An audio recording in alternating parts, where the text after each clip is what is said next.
Hey there. Welcome back for another deep dive. We always try to bring you the most intriguing, most thought-provoking topics. And today we're really getting into the nitty-gritty of argumentation. We're talking fallacies. Fallacies, yes. Those little, and sometimes not so little, traps in reasoning that can trip us up, even the best of us. Right. And to guide us through this conceptual minefield, we're turning to the Stanford Encyclopedia of Philosophy. It's kind of like our trusted map through this dense philosophical terrain. A rich landscape, really. One that's been explored and charted by some of the greatest minds in history. So where do we even begin? I guess our first mission, our objective, is to pin down what exactly is a fallacy. What makes an argument fallacious? And that's not as straightforward as it might seem. The word fallacy gets tossed around a lot, sometimes just to mean a popular but false belief. But for us, for this deep dive, we're zeroing in on fallacies as arguments. Arguments that look pretty convincing on the surface, but under closer scrutiny, they really don't hold water. Exactly. Deceptively bad arguments. Tricky things. Tricky indeed. And recognizing those deceptive arguments, well, that was seen as a vital skill for clear thinking for centuries.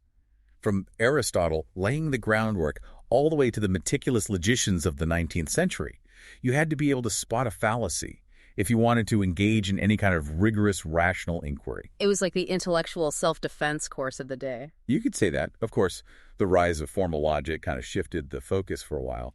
But then, toward the end of the 20th century, there was this realization: formal systems, as elegant as they are, just couldn't quite capture all the nuances of real-world arguments, the way we use language in actual debates and discussions. Right. It's not all neat syllogisms and symbols out there in the wild. Yeah. And that brings us to the distinction, the big divide between formal and informal fallacies. Precisely. Formal fallacies, they're those violations of the logical structure itself. Think of a syllogism gone wrong, where the terms don't line up properly. But we're venturing into the territory of informal fallacies. Here, it's not so much about the structure. The flaws are in the content, the way the argument is presented, the subtle ways it can mislead us. So less about the strict rules of formal logic and more about the art of persuasion, how language can be used to make a bad argument seem appealing. Exactly. And to navigate this terrain, it's helpful to have some landmarks, some familiar points of reference. So let's start by examining some of those core classic fallacies that have populated logic textbooks for generations. The ones that really help shape how we understand flawed reasoning. Yeah, those big names that always seem to come up. And many of them, if I'm remembering correctly, we owe to some pretty heavy hitters in the history of thought. That's right. Aristotle, in his Sophistical Refutations, provided an early catalog of deceptive arguments. And later, John Locke, in his essay concerning human understanding, offered his own insights into how people can be persuaded by means other than sound reasoning. And then, of course, there's Irving Comey's Introduction to Logic, a hugely influential textbook, first published back in 1961, which really codified and presented these fallacies for modern audiences, students trying to wrap their heads around logic. It's like they created the field guide to flawed arguments. So let's open that field guide. What's the first specimen we're looking at? Well, let's start with one that's both simple and sneaky: equivocation. This is where a word or phrase changes its meaning as the argument goes along, hoping you won't notice the shift. It's a bit like a magician's sleight of hand, but with words. So like that classic example, the end of life is death. Happiness is the end of life, therefore death is happiness. Precisely. See how end of life subtly transforms from meaning cessation to purpose. It's a semantic trick, exploiting the multiple meanings of a word to make the conclusion seem to follow when it really doesn't. It highlights how crucial clarity and precision in language are, especially in philosophical discussions where concepts can be so slippery. Absolutely. Now, close on the heels of equivocation comes amphiboly. This time, the ambiguity isn't in a single word, but in the entire grammatical structure of a sentence. It's the sentence itself that's open to multiple interpretations. So it's not the word that's doing the double duty. It's the whole sentence wobbling on its grammatical legs. Exactly. Like, imagine hearing this. The police were told to stop drinking on campus after midnight. Okay, so is it the police who were drinking and told to stop, or were they told to stop others from drinking? Exactly. The grammar, the way the sentence is put together, just doesn't give us enough information to be sure. And that ambiguity, whether accidental or intentional, can derail the entire argument. It makes you wonder how often that kind of linguistic loophole is exploited, maybe even intentionally, in political speeches or persuasive writing. Oh, I'm sure it happens more than we realize. Now, shifting gears a bit, let's consider the fallacies of composition and division. These are two sides of the same logical coin, where we make mistaken inferences about wholes and parts. So, assuming that what's true of the individual parts must be true of the whole, or vice versa. Precisely. With composition, we take a property that's true of the parts and incorrectly apply it to the whole. For example, imagine someone saying, each member of this research team is brilliant, so the team itself must be brilliant. Right, but a team of brilliant individuals doesn't automatically make a brilliant team. They might not work well together, might clash, might not have the right synergy. Exactly. Individual brilliance doesn't necessarily compose into collective brilliance. And division is the reverse. We take a property of the whole and incorrectly attribute it to each part. Like saying, this company is incredibly successful, so every employee must be incredibly successful. Ah, I see. Just because the company as a whole is thriving doesn't mean every single employee is raking it in. Some might be in less profitable departments or maybe just starting out. Precisely. So these fallacies really expose how easily we can slip up when we're thinking about groups, wholes, and their individual components. They remind us that properties aren't always so neatly distributive or collective. It's like a cautionary tale about jumping to conclusions about the whole based on the parts or the other way around. Exactly. Now, onto a fallacy that's often a bit more subtle and insidious, begging the question, also known by its Latin name, Pepitio Principii. This one occurs when an argument's premise already assumes the truth of its conclusion. It's like trying to lift yourself up by your own bootstraps, logically speaking. So it's like arguing in a circle where you're not really offering any independent support for your claim. Precisely. Richard Whately, a 19th century logician, gave a classic example. To allow everyone unbounded freedom of speech must always be advantageous to the state, for it is highly conducive to the interests of the community that each individual should enjoy a liberty perfectly unlimited of expressing his sentiments. Okay, yeah, I see the circularity there. It's basically saying unbounded freedom of speech is good because unbounded freedom of speech is good for the community. It's just restating the conclusion in slightly different words. Exactly. It creates the illusion of an argument without actually providing any real justification. You're assuming the very thing you're trying to prove.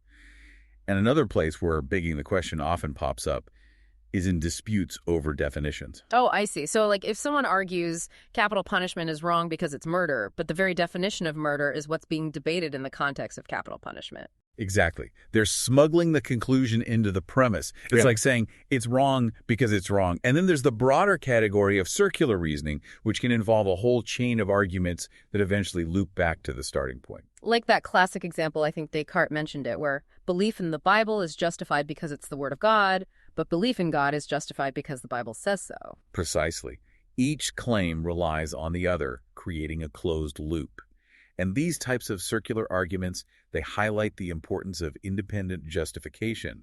Your premises can't just rely on the conclusion they're supposed to be supporting. It's like a logical house of cards. If you pull one out, the whole thing crumbles.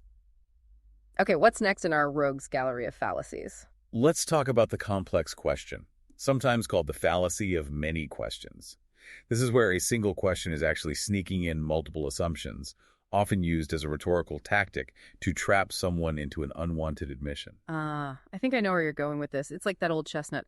Are you still beating your wife? Precisely. Whether you answer yes or no, you're implicitly admitting to having beaten your wife in the past, which may be entirely false. The question itself is loaded, carrying an unproven presupposition. It's sneaky, that's for sure. Although some might argue that a question, strictly speaking, can't be a fallacy because it's not making a declarative statement. It's not asserting something as true or false. That's a fair point. But even if it's not a fallacy in the strictest sense, it still demonstrates how the way a question is phrased can subtly manipulate the conversation, leading someone to accept an assumption that might not be true. It highlights the importance of paying close attention, not just to what's being said, but also to the underlying assumptions embedded in the question itself. It's a reminder that even seemingly innocent questions can pack a logical punch. Now, let's step into the territory of causal reasoning, a place where fallacies love to lurk. Oh, yes. And perhaps the most infamous resident of this territory is post hoc ergo propter hoc. After this, therefore, because of this. This is the classic mistake of assuming that just because one event followed another, the first event must have caused the second. Right, so like that age-old example, I wore my lucky socks and my team won the game, therefore my lucky socks caused them to win. Exactly. Or on a more serious note, Unemployment rates dropped after the government cut taxes. Therefore, the tax cuts caused the drop in unemployment.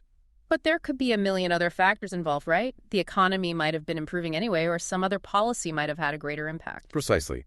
Post hoc ergo propter hoc preys on our natural tendency to seek cause and effect relationships in the world.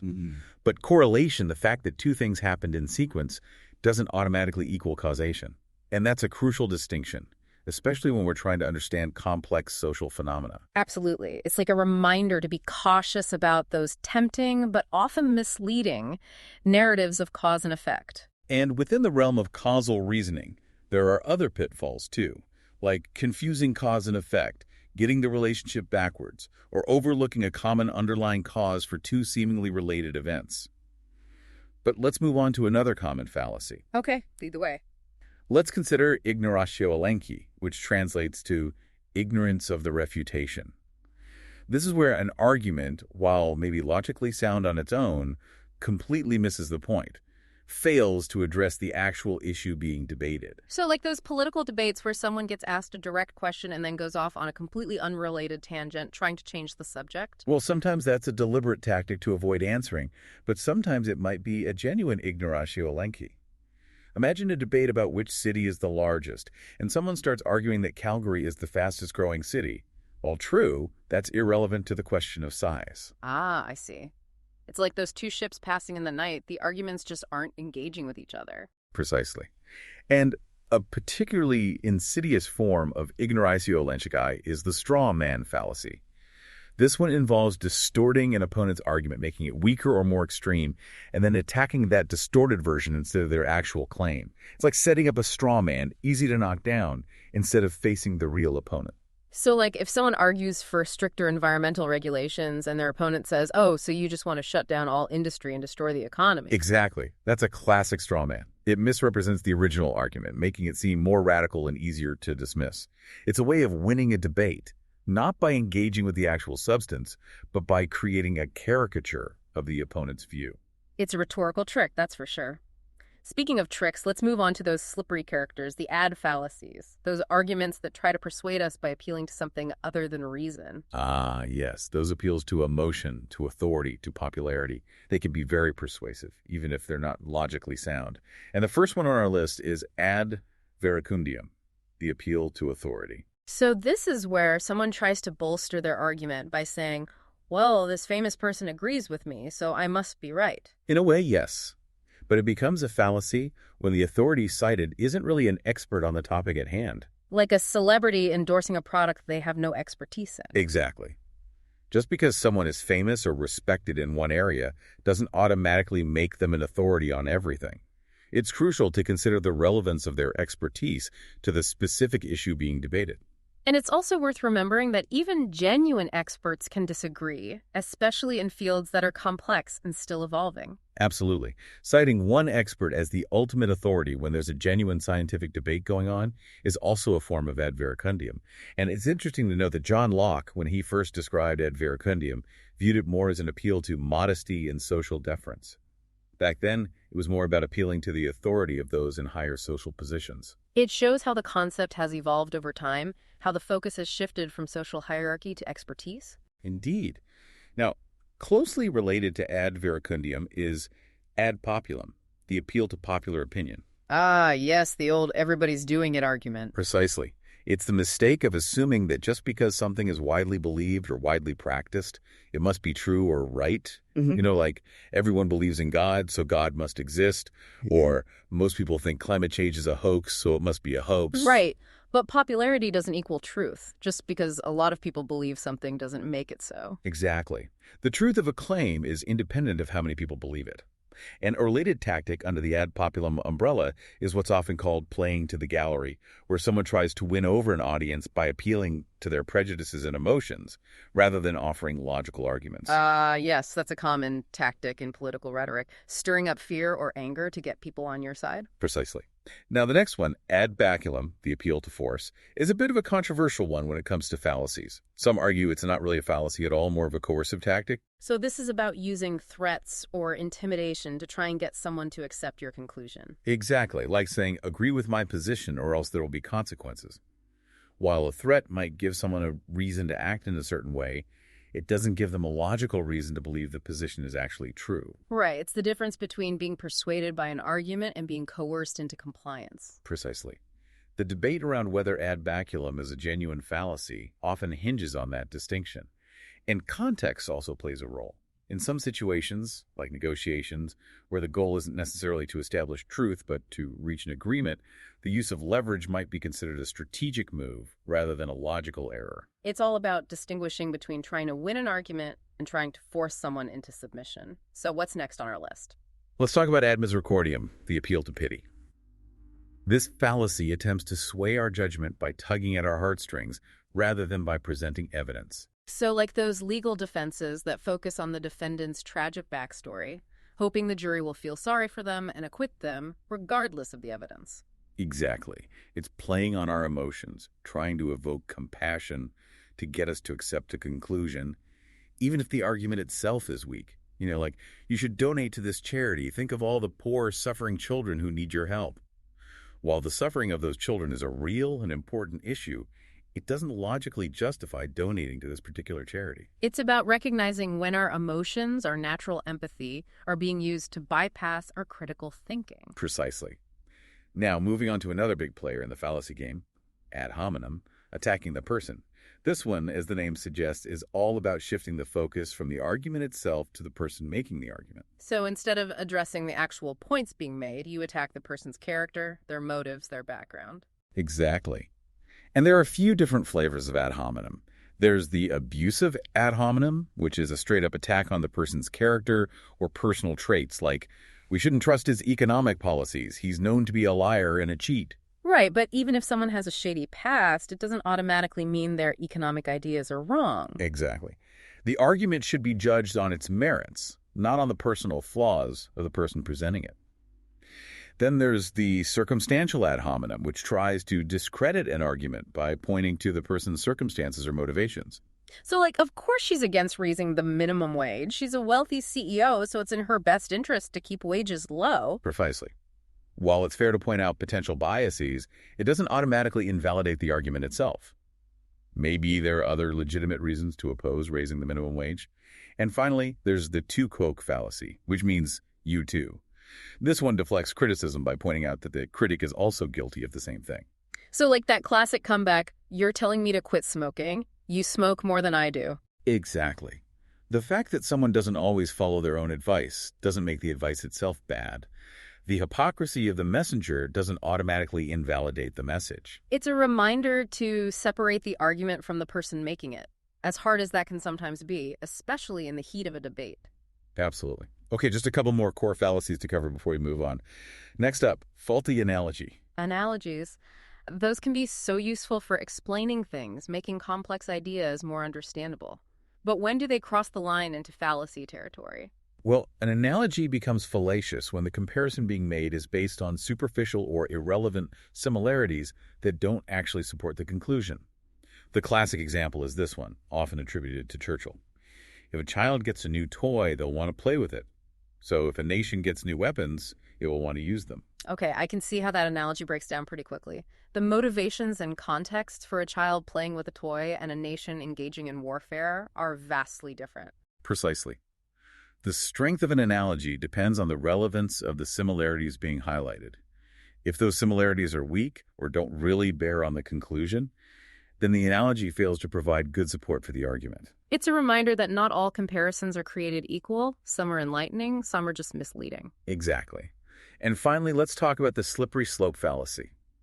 This one argues that taking a particular action, even a seemingly small one, will inevitably lead to a cascade of increasingly negative consequences without sufficient evidence to justify that claim of inevitability. So it's like that parental warning, if I let you stay out late tonight, then you'll want to stay out even later next time, and pretty soon you'll be out all night, every night, and never come home. Exactly. Or on a more serious note, if we legalize marijuana, then people will start using harder drugs, and crime will skyrocket, and society as we know it will crumble. Right. But those connections, those steps on the slippery slope, are often speculative. They might sound plausible, but without strong evidence, they're just fear-mongering. Precisely.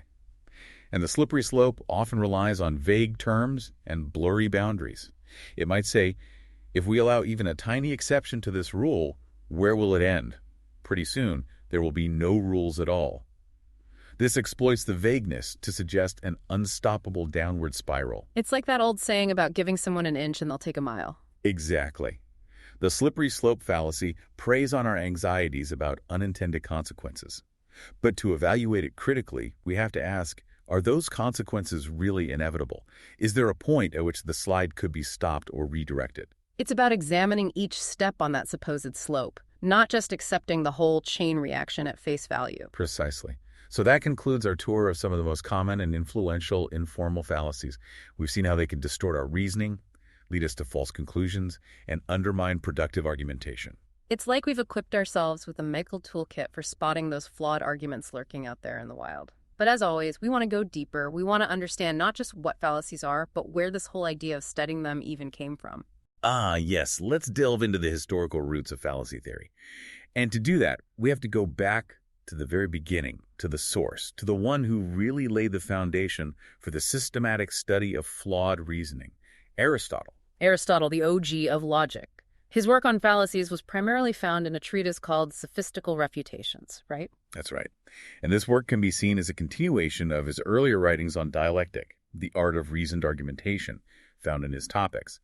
Although Aristotle does touch upon fallacies in other works, like his prior analytics and on rhetoric, it's in Sophistical Refutations that he really digs deep and provides a detailed, systematic analysis of how arguments can be deceptive. And just to clarify, for Aristotle, a fallacy wasn't just any argument with a false conclusion. It was something more specific, right?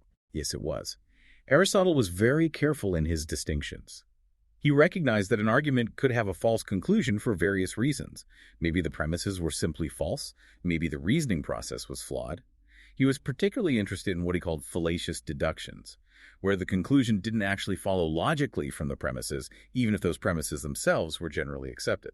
So it was about identifying those arguments where the reasoning itself was faulty, even if the starting point seemed plausible.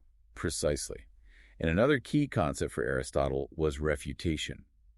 He saw a refutation as a kind of proof, a way of demonstrating that an opponent's claim was contradictory. And a refutation was considered sophistical, hence the title of his work, if it only appeared to be a genuine refutation.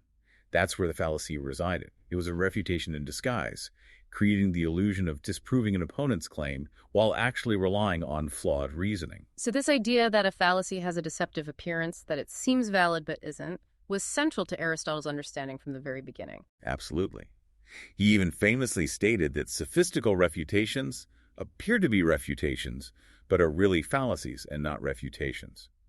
He recognized that people, especially those lacking in argumentative experience, could easily mistake the semblance of a good argument for the real thing. It's like mistaking a mirage for an oasis. It looks real from a distance, but as you get closer, you realize there's nothing there. That's a great analogy. And Aristotle spent a lot of time trying to explain how that deceptive appearance could arise. And language, with all its ambiguities and nuances, was a prime suspect. He noted that we have more things in the world than we have words for them, so some words inevitably end up having multiple meanings. And that polysemy, that multiplicity of meanings, could be exploited to create the illusion of a valid argument when there really wasn't one. It's like a verbal shell game where the meaning keeps shifting under our noses. Precisely. And he also pointed to other linguistic pitfalls that could lead to flawed reasoning, like the superficial similarities between words with different meanings, or the subtle distinctions between closely related expressions. It's amazing how attuned he was to the power of language to both illuminate and obfuscate. Oh, absolutely. And he didn't just identify these fallacies. He meticulously categorized them, creating a kind of taxonomy of flawed reasoning.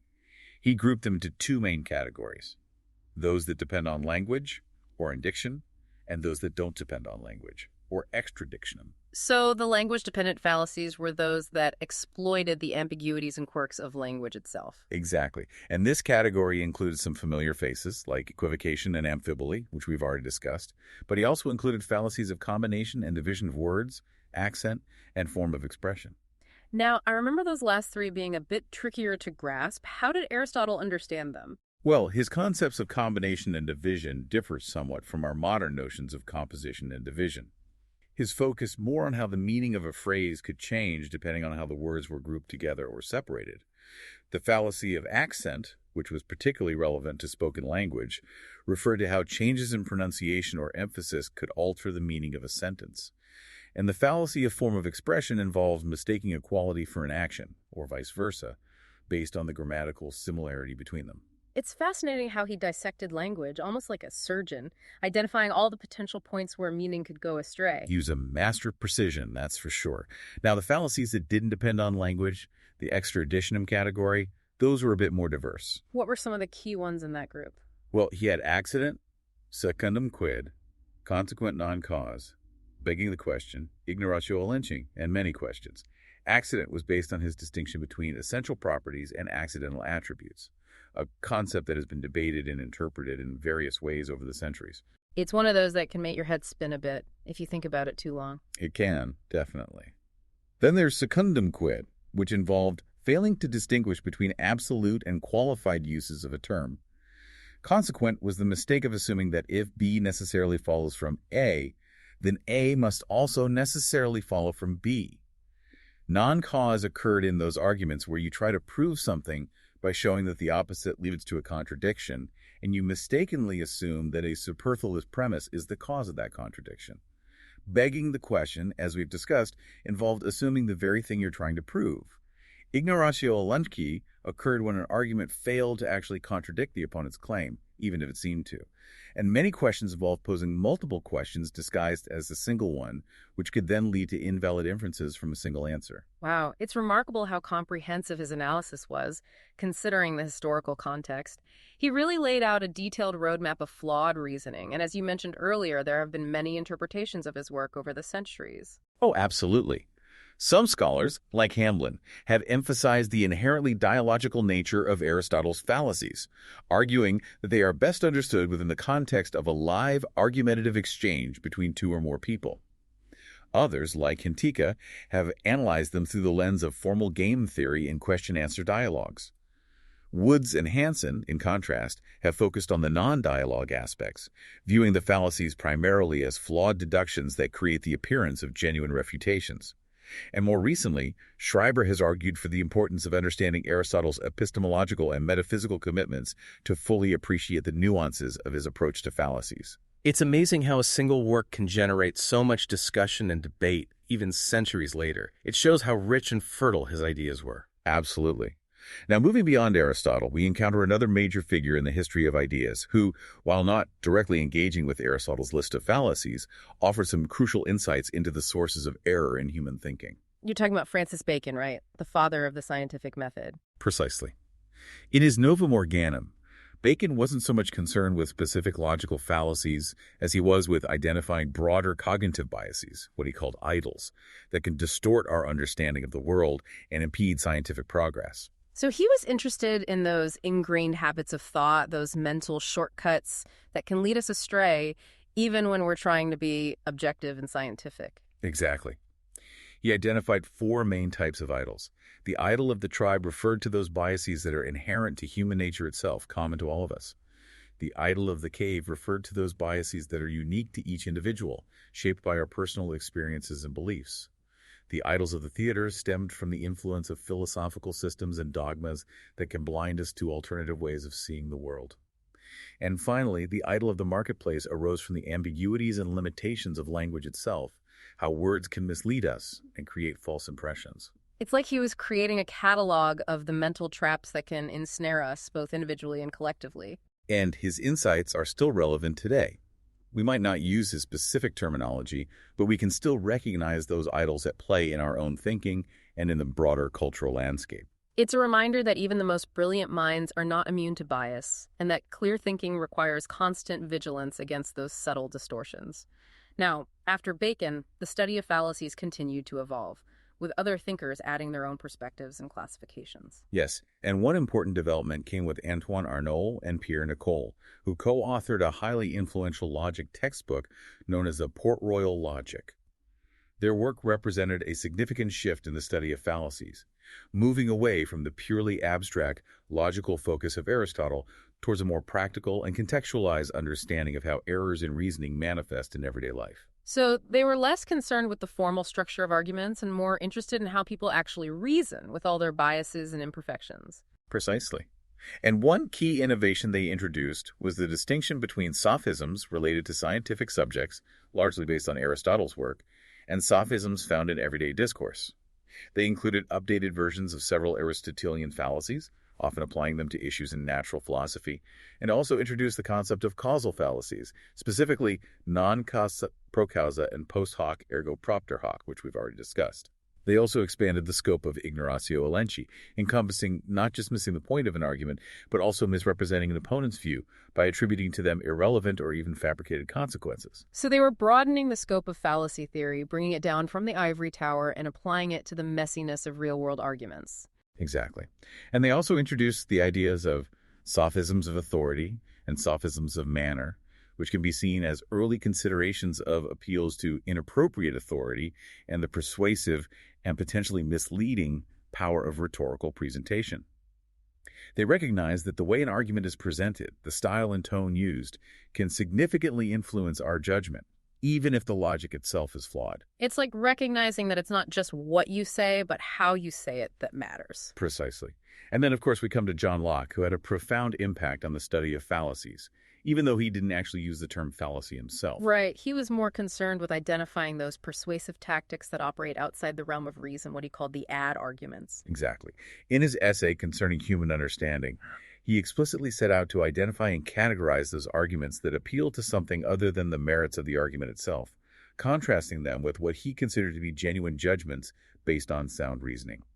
And he came up with three key categories: ad verecundiam, ad ignorantiam, and ad hominem. And those ad arguments have become staples of fallacy theory. It's interesting, though, that his understanding of them was a bit different from how we typically think about them today. Yes, that's true. His ad verecundiam, for example, referred more broadly to an appeal to modesty or deference to social standing rather than solely to expertise, as we typically understand it today. His ad hominem was conceived as a way to hold someone to,